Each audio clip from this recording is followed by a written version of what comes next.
But with your signature today, we're going to put an end to that so that when Americans try to realize the American dream of owning a home, they're able to do so without being harassed. Good job. Good. It's a great honor, John.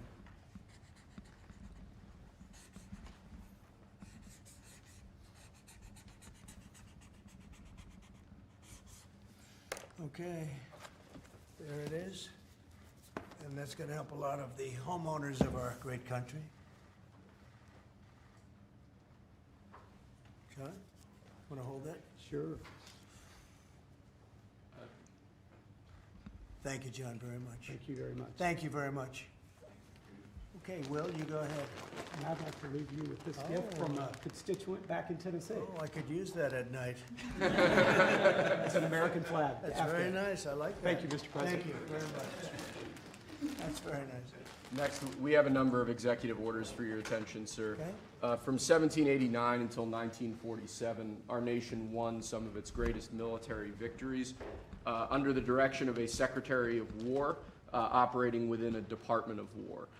Today, with this executive order, you will authorize the current Secretary of Defense and the current Department of Defense to once again embrace this great lineage and once again be named the Secretary of War and the Department of War.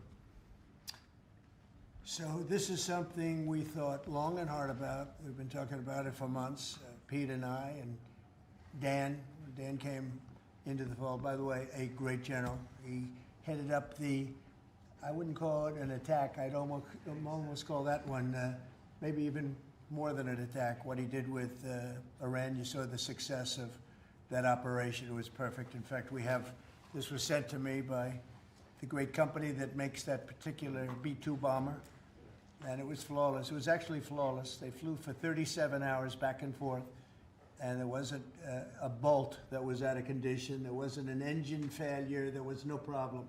It was a perfect attack, and it knocked out any possible nuclear capability for Iran, which nobody wanted to see, and we weren't going to put up with. So great job, Dan. And we've been talking about this Department of War. So we won the First World War. We won the Second World War. We won everything before that and in between. And then we decided to go woke, and we changed the name to Department of Defense. So we're going Department of War. And I'd like to ask our Secretary of War to say a few words. Pete Hegseth. I think it's a much more appropriate name, especially in light of where the world is right now. We have the strongest military in the world. We have the greatest equipment in the world. We have the greatest manufacturers of equipment by far. There's nobody to even compete. And you see that with this and so many other things. The Patriots are the best. Every element of the military, we make the best by far. So Pete, I'd like to ask you and maybe Dan Raisin-Cane to say a few words, please. Mr. President, thank you. After winning a war for independence in 1789, George Washington established the War Department, and Henry Knox was his first Secretary of War. And this country won every major war after that, to include World War I and World War II. Total victory, Mr. President, as you said. Then 150 years after that, we changed the name after World War II from the Department of War to the Department of Defense in 1947. And as you pointed out, Mr. President, we haven't won a major war since, and that's not to disparage our warfighters, whether it's the Korean War, or the Vietnam War, or our generation of Iraq and Afghanistan. That's to recognize that this name change is not just about renaming, it's about restoring. Words matter. It's restoring, as you've guided us to, Mr. President, restoring the warrior ethos, restoring victory and clarity as an end state, restoring intentionality to the use of force. So at your direction, Mr. President, the War Department is going to fight decisively, not endless conflicts. It's going to fight to win, not to lose. We're going to go on offense, not just on defense. Maximum lethality, not tepid legality. Violent effect, not politically correct. We're going to raise up warriors, not just defenders. So this War Department, Mr. President, just like America, is back. Thank you for your leadership and your clarity. We're going to set the tone for this country. America first, peace through strength, brought to you by the War Department. we're back. All right, thank you very much. Very well stated, and really it has to do with winning.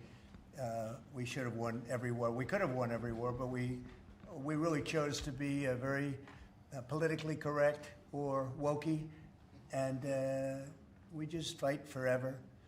And then we'd, win, we wouldn't lose really. We just fight to sort of tie. We never wanted to win. Wars that every one of them we would have won easily with just a couple of little changes or a couple of little edicts. I was told that ISIS would take 5 years to win, and Dan Kane, when I told him how long would it take, he said, I think about 4 weeks, sir. I said, what do you mean 4 weeks? I was told 5 years by the people in Washington. You know who they were? 5 years. I said, you can't do it in 4 weeks. I actually flew to Iraq to meet with him, and I met him at a big air base, and remember that famous day, right? It turned out to be a famous day for our country because you're now the head of the Joint Chiefs of Staff, which is the biggest deal. And he is because he did things that everybody said he couldn't do. So they said it was going to be 5 years, and he knocked them out in about 4 weeks total, 100%. We took over, and ISIS was gone, and pretty amazing. But we never fought to win, and now if we have to fight it all, we solved 7 wars. We have the one that I thought was going to be probably one of the easier ones, and that's with President Putin and Ukraine. And that turned out to be one that's a little bit more difficult, but the 7 are done. They were supposed to be much more difficult to solve. I solved every one of them, and we're going to get the other one done too. But it turned out to be a little bit more difficult than I thought. And it'll get done or they'll be held to pay. But because they're losing 6 to 7, it used to be 5. I used to tell you 5. Now it's almost 7. I guess 7,000 people last week. 7,813 people, young soldiers died. Russian and Ukrainian, not American soldiers. But it's a shame. It's just, they're human lives, and I want to see it stop. But General Kane's done a fantastic job. And again, defeated ISIS, which they said would take a long time. And it didn't take a long time at all, and did other things that people said really couldn't happen. We have the greatest equipment in the world. We have the greatest soldiers in the world. Dan, say a few words, please. Yes, sir. Thank you, Mr. President. It's a true honor for me today to represent the incredible men and women of America's Joint Force. Today and every day, the 2.8 million service men and women stand ready to fulfill our sacred duty to protect America at home and abroad. As the President said, America's military is the single most powerful fighting force in the world. The mission you and the Secretary have given us is clear and unambiguous to deliver peace through overwhelming strength. And I remind everyone that the U.S. military can reach any adversary at the time and place of our choosing. Service to this nation is an incredible gift, and we're grateful and honored every day to do so. Thank you, Mr. President. Well, thank you, and it's an honor to sign this. And we will do that right now.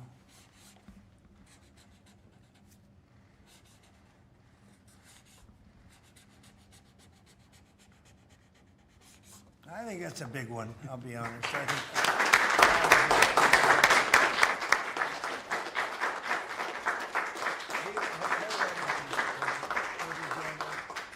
That's a big one. It's a big one, Mr. President. Do you have any questions on this subject? We're going to be discussing the G20 in a couple of minutes, but yes, please. No, right there. What gave you the idea for this rebrand? And a question for you, the newly minted Secretary of War. What message does this send to our enemies, to our allies, to the American people? And again, what gave you the idea for this rebrand at this moment in history? I think it sends a message of victory. I think it sends really a message of strength. We're very strong. We're much stronger than anyone would really understand. And again, having the great equipment, we have just so much better. You look at all of the, just any of it, submarines as an example. We're 20 years ahead of anyone else. Nobody even compares. And I let a lot of this happen in my first term. We totally rebuilt our military. And then, of course, you had that catastrophe in Afghanistan where they gave up a lot of the equipment, but a relatively small amount, but a lot. There was a lot in Afghanistan. I think it was the most General, I'd say it was the most embarrassing day in the history of our country, the way that happened, the way they went to the wrong airport. They should have gone to Bagram, not the local little airport with no security, with tight quarters, etc. You know what happened. I think it was the most embarrassing moment in the history of our country, frankly. That was under the Biden administration. That was terrible. And we were going to be leaving, but we were leaving with strength and dignity. We were going to keep Bagram, because Bagram's 1 hour away from where China makes its nuclear weapons. We're going to have that all to ourselves, a big, beautiful place built many years ago from money that today would be the equivalent of, many, many billions of dollars. You couldn't build it. The longest runways, the most powerful runways in terms of load capacity. And we just walked away from it. So stupid. And they were fools. The people were fools. No, we have the strongest military, and I think that indicates we have the strongest military. And we had it, and we won World War I, we won World War II, we won everything before, and as I said, we won everything in between. And we were very strong, but we never fought to win. We just didn't fight to win. We didn't lose anything, but we didn't fight to win. We could have won every one of those wars quickly, but they went a route that I think was probably politically correct, but not correct for our nation. So I think the Department of War sends a signal. Yeah, please. You alluded to this a little while ago, but you said that this rename is quote, a good reflection of where the world is at right now. How do you square naming it the Department of War when you've been pursuing peace in so many different parts of the world? Well, I think I've gotten peace because of the fact that we're strong. If we weren't strong, those 7 deals I told you about, the 7 wars, a majority of them wouldn't have happened. They happened for 2 reasons, trade and our strength. Those are the 2 reasons. And probably strength may be more important than trade. So if I was very proud of all those wars. Those were wars that could not be settled, and I settled all of them. And we'll get the other one settled also. That'll get settled.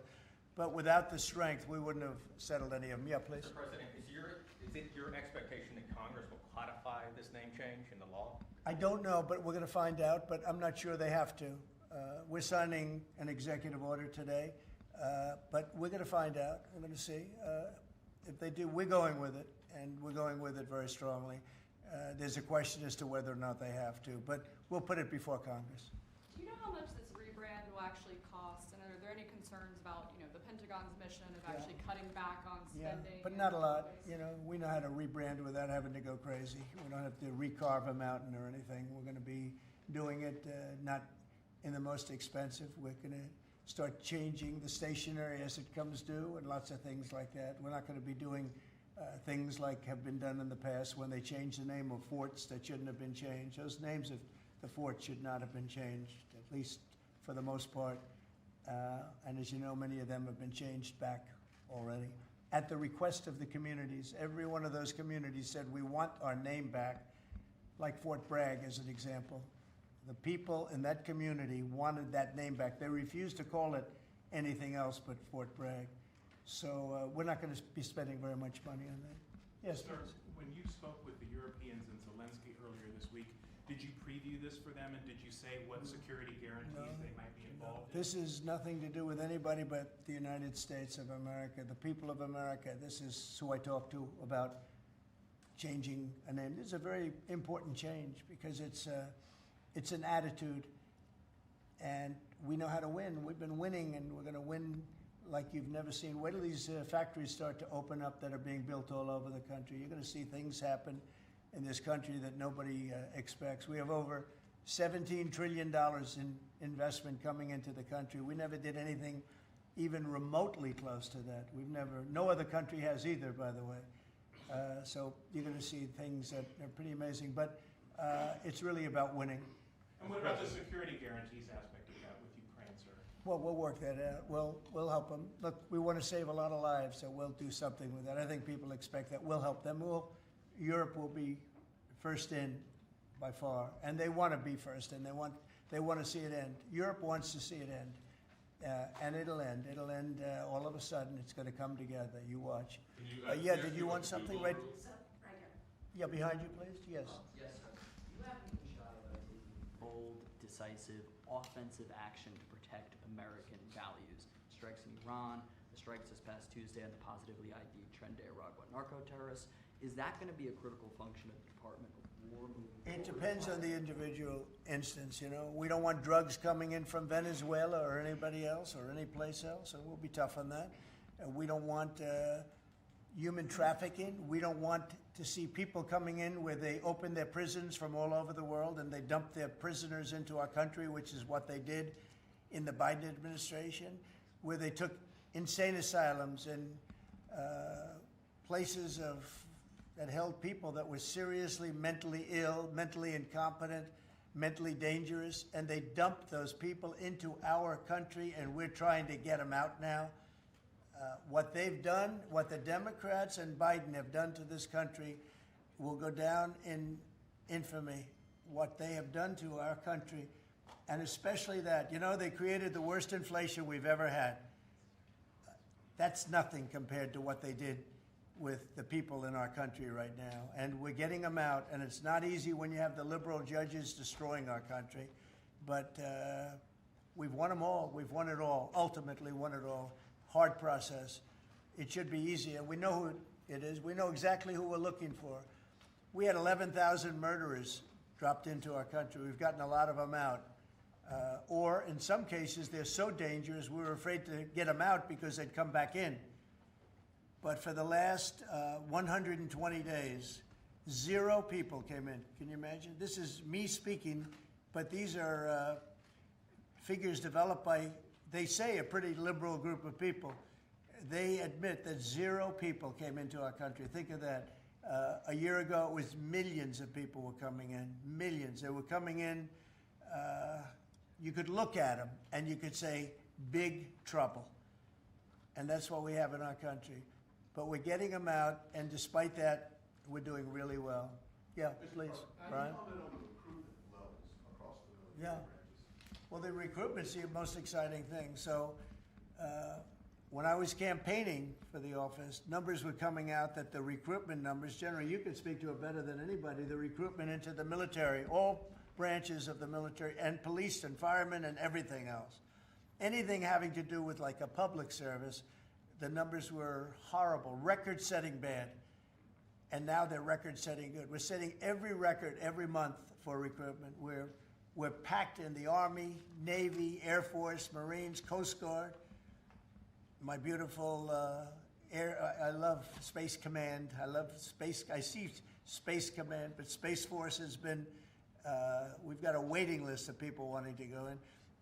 A year ago, especially a year and a half ago, you know, when I took the lead in the polls, which was very early, it really helped with the recruiting. And when I won from November 5th on, it's been amazing. And over the last 4 or 5 months, we're just packed. It was very hard to get police officers. Now the departments are loaded up. Everyone wants to be a policeman or a woman. So it's been a great thing. General, do you want to talk about that? Sure, as you said, serving our nation is an incredible gift that we give, and the reward on that gift pays back exponentially year over year. And I think the young people of America are seeing the importance of service, and whether it's in any of our armed services or in local police, fire, or rescue, service is an important thing that I personally encourage, and I know everyone else in government service sees that same reward. And Peter, on recruitment, what do you think? I was down at Fort Benning, the newly properly renamed Fort Benning yesterday, watching Army basic training, and they're so full they can't barely handle the throughput. It is truly historic across all the services, as you said. It's been a surge into I was going to say the Defense Department, but I will say the War Department. And that you might almost call it a vibe shift, an attitude shift, a feeling that the country is back, that service is back. And there were military families last year, Mr. President, that said, I don't know if I can recommend, I wrote a book on this. I don't know if I can recommend service to my son or daughter, given what's been done to our military. You heard it over and over and over again. And I hear from those same military families right now, sir, and they're saying, I recommend to my kids that they go into this department, this Pentagon, under this commander-in-chief, who they know you'll have their back and they want to serve. So it is historic, and it's the biggest reflection of how motivated Americans are by your leadership, sir. You know, really, it's nothing more than spirit, love for the country.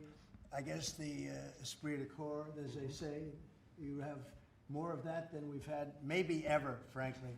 But to see it turn over a period of less than a year, I would say, but to see it turn, nobody wanted to go into the military. Now everybody wants to go into the military. Jennifer, you wanted? Yeah, there's some new reporting on North Korea and this Navy SEAL incident in 2019. Can you say if the administration has engaged with North Korea on that incident since it happened recently? Yeah. And then can you share some I recollections? don't know anything about it, no. Can you I'd have to, con- I can could you- look, but I know nothing about Can you it. confirm that it happened? I don't know anything about it. I'm hearing it now for the first time. Okay, great. And then on the Hyundai incident in Georgia with the arrest of some workers, construction workers at the plant, have you heard any feedback from Hyundai? I just heard about that a little while before the news conference, and I would say that they were illegal aliens, and ICE was just doing its job. But I know nothing about the instance. It happened a little while ago. Okay? There has been some pushback on that though from South Korea already, and of course, they pledged to invest $150 billion in the U.S. when they were just here, last week. Are you concerned Well, and at they all? have the right to sell cars and things in our country. It's Yeah. not like a one-sided deal. Are you concerned at all about, your immigration agenda potentially clashing with these economic goals? Well, we want to get along with other countries, and we want to have a great, stable workforce. And we had, as I understand it, a lot of illegal aliens, some not the best of people, but we had a lot of illegal aliens working there. So, look, they're doing their job. That's what they have to do. These are people that came through with Biden. They came through illegally. They came into our country, so we have to do our job. Mr. President, the now Department of War has been involved in the crime cleanup in D.C. You've tasked Congress with proposing and passing a crime bill. What are some things that you would really like to see codified in that crime bill? Well, I think one of the things is the cashless bail. It's killing it.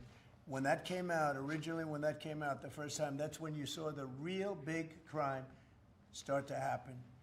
Cashless bail, what a disaster that is. You murder somebody, you don't have to put up bail, and you go out in the street and you murder somebody else. That's what's happened. It happens so often. And that's one of the things. And other of the things you're reading about, is a standard, but just a certain toughness. I have to say, one of the elements of fascination for people over the last period of time has been what's happened to D.C. So we've gone from one of the most dangerous cities in our country to what they call a safe city. It's a totally safe city. In fact, I set up dinner in Washington, D.C. next week. I wouldn't have done that, to be honest. I would have had an obligation not to do it before I came into office, or even at the very beginning when things were so corrupt and so dangerous out on the streets. So Washington, D.C. has had virtually no crime. We even have a mayor that's admitting to it, and she's a liberal Democrat, in all fairness. She's a person that hasn't gotten exactly along with Republicans over the years. And she said she's never seen anything like it. So Washington, D.C. is a totally safe city. We have virtually no crime.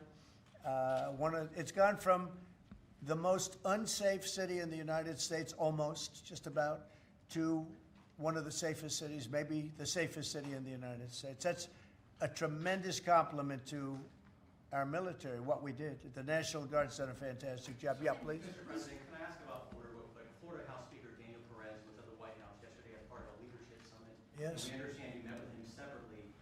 Mr. President, what did you two talk about? And also, did you explore him running for Florida Attorney General?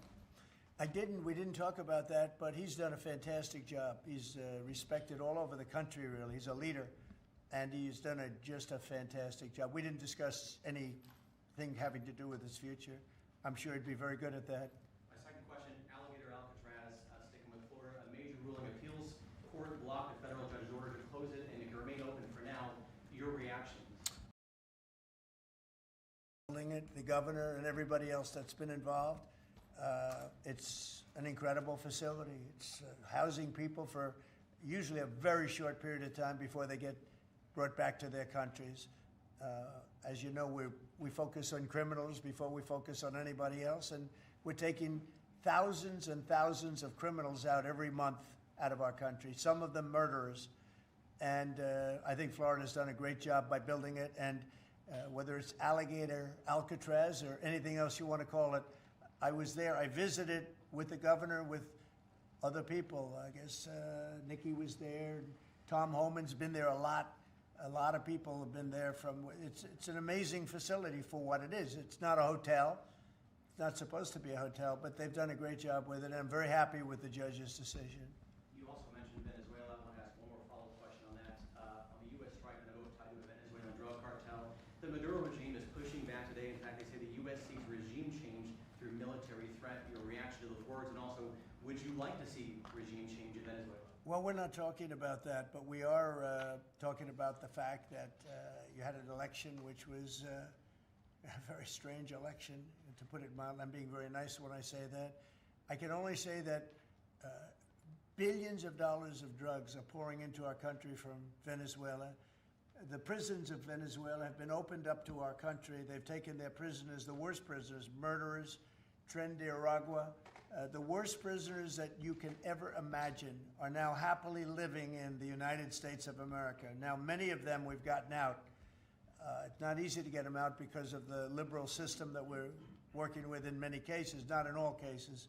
But millions and millions of dollars and billions of dollars of drugs are pouring out of Venezuela and other countries. Look, China, what they're doing with fentanyl is a terrible thing. It comes through Canada and it comes through Mexico, but a lot of it's coming through Venezuela. Venezuela's been a very bad actor, and we understand that. And when you look at that boat, you see the bags of whatever it is there. Those bags were, you know what those bags represent? Hundreds of thousands of dead people in the United States. That's what they represent. Yeah, please. Mr. President, your reaction to the jobs report this morning? Well, I'm going to talk about that in a minute. We have our great people here, so I'll talk that in a minute. Let's talk about this. We'll give a couple of because these two people want to get to work on the Department of War, so let's keep them first. Mr. President, the DOJ is reportedly considering a ban on transgender people owning guns after the Minneapolis shooting. Do you think they should? Are we talking in the military? In general. Okay, I thought you were talking about in the military. I'll refer to that then differently. Because it's not a military question, I'll be able to pass on that very nicely unless you'd like to talk about it. No, Pete doesn't want any part of that question. Yes, please. Mr. President, who do you blame for losing India to China? In your post earlier today in the morning, you did put that out. I don't think we have. I've been very disappointed that India would be buying so much oil, as you know, from Russia. And I let them know that. We put a very big tariff on India, 50% tariff, very high tariff. I get along very well with Modi, as you know. He's great. He was here a couple of months ago. In fact, we went to the Rose Garden, and the grass was so soaking wet. It was such a terrible place to have a news conference. I said, well, let's use a beautiful white stone emblematic of the White House, okay? And it's been very well received. But we had a news conference on the grass. That was my last news conference I had on the grass because everybody sunk in. You probably sunk in. Every reporter out there, they ruined their shoes. We made that change. It's been a really well-received change. Yeah, please, go ahead. On Venezuela, you've sent F-35s down to Puerto Rico. You've sent naval vessels into the Caribbean. You're concerned about drugs being illegally sent into the area. Yeah. How do you describe this buildup, this situation? Well, I just think it's strong. We're strong on drugs. We don't want drugs killing our people. I believe we lost 300,000. You know, they always say 95, 100,000. I believe they've been saying that for 20 years. I believe we lost 300,000 people last year. I know families that lost their son. Those families will never be the same. I know a family lost a daughter, a beautiful daughter. In fact, it was like she took something that she thought was like a minor deal, and it turned out to be riddled out with fentanyl, the size of the head of a pin, and you're dead. And no, we're stopping the drugs. We're going to save a lot of people. Look, whether it's 100,000, but it's not. It's 350,000 people died last year from drugs. And we're not going to let that happen to this country. Think of that. Think if you're in a war and you lose 300,000. We'll lose 600,000 in the, pretty much between Gettysburg and all of that, the Civil War, we lost, 600,000. So we're losing half of that every year to drugs. We're not going to do it. We're not going to allow it to happen. You think of the wars. If we lost 600,000 people in a war, but we lose that every 2 years, more than that. So it's 300 to 350,000 people. And when I see boats coming in, like loaded up the other day with all sorts of drugs, probably fentanyl mostly, but all sorts of drugs, and we're going to take them out. And if people want to have fun going on the high seas or the low seas, they're going to be in trouble. I will tell you, boat traffic is substantially down in the area that happened. And they called it the runway. It's a runway to the United States. And boat traffic is very substantially down on the runway. You can imagine why. I think anybody that saw that is going to say, I'll take a pass. I don't even know about fishermen. They may say, I'm not getting on the boat. I'm not going to take a chance. What happens if Venezuela flies jets over U.S. naval vessels again? Well, I would say they're going to be in trouble. We'll let them know about that. We heard that happen, but it wasn't really over, not like they described.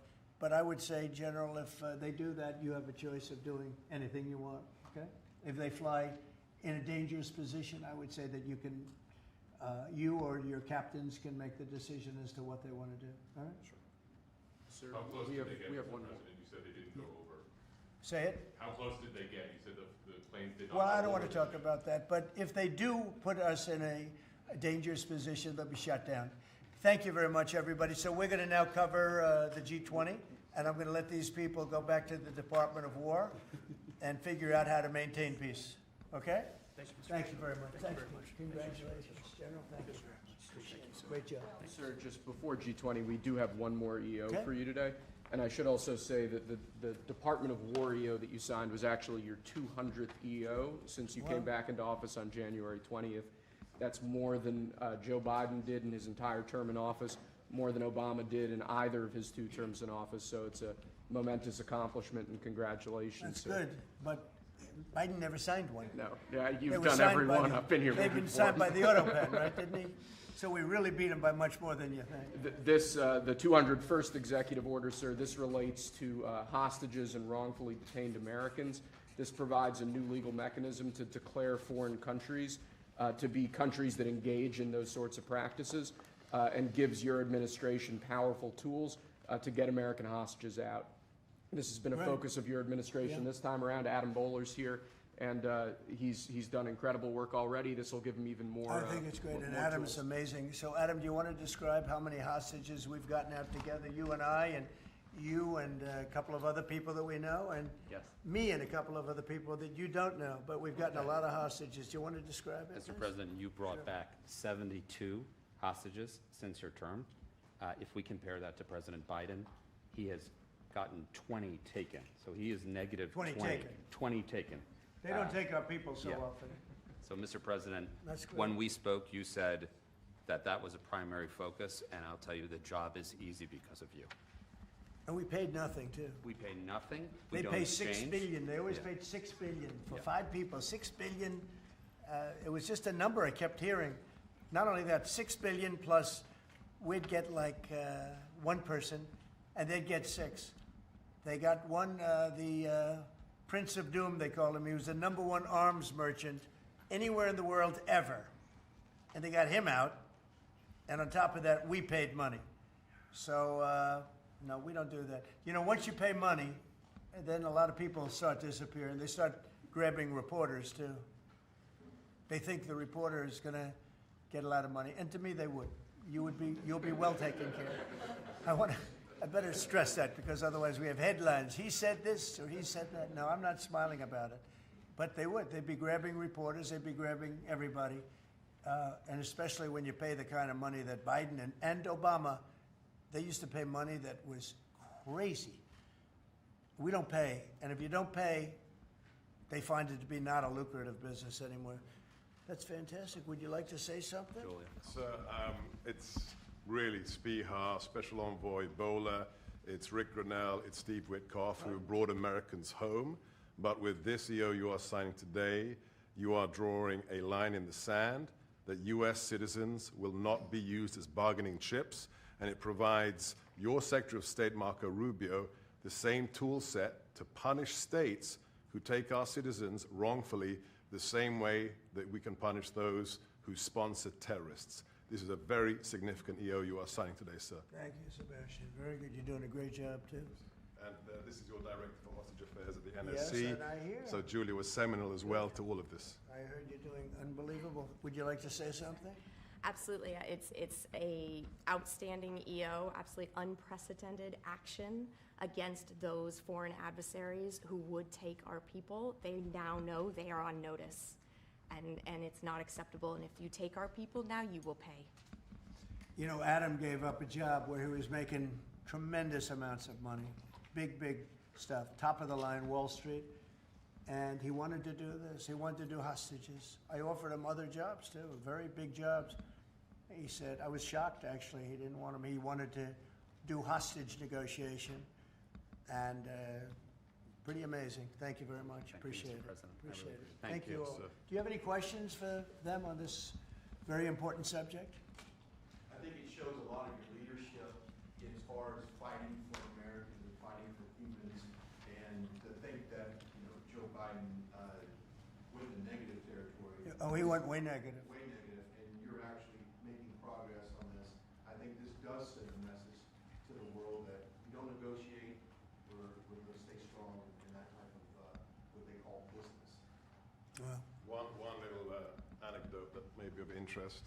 We were told by numerous families who had missing loved ones during the Biden administration that this building, Biden's National Security Council, told those families not to talk about their missing loved ones, to be quiet, not to create any pressure on Biden and on Jake Sullivan, the key propagator of the Russia hoax.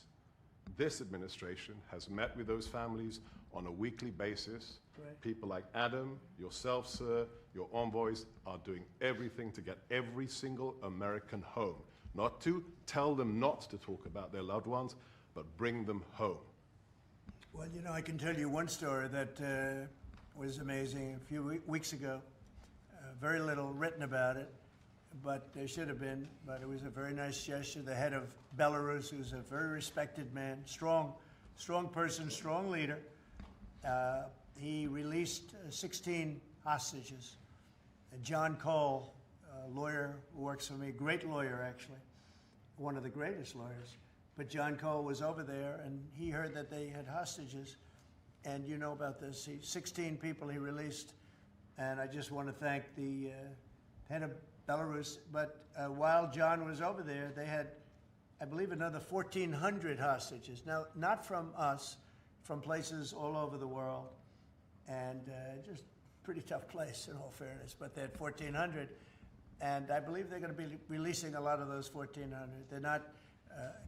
I think very few, if any. We got pretty much ours back, and we didn't pay anything. But I very much gave my respects to the leader of the country.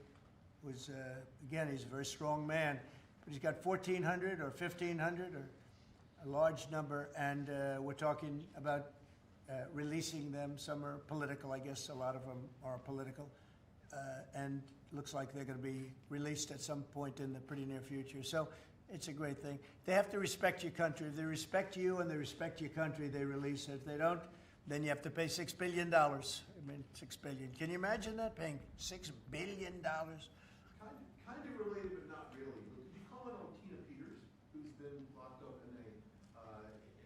behind bars from Colorado defending the election? I think you put out a truth a couple days ago about it. We have a wonderful woman who was an election official, and she saw cheating in Colorado, and she viewed it as horrible, and she said, what's going on here? And she went to the machine, and she tried to open to find out whether or not it was cheating, and they went to her, and they said, did you touch this machine? Yes. And they arrested her. They arrested her instead of the people that did the cheating. It's a state charge, so it's hard to do anything with, but we're gonna do something. What they did in Colorado, look, Colorado just went to all mail-in voting. That means they cheat. That's why they lost, that's one of the reasons, but that's a big reason why they just lost the whole Space Command situation that is going to Alabama. But when you have mail-in voting, you have nothing but cheating. But this woman is a real patriot. And they put her in jail for a long time. She's 72 years old, 73 years old. And she wanted to find out. She didn't do anything. She touched the machine. She looked at the machine. She's trying to find out what was going on.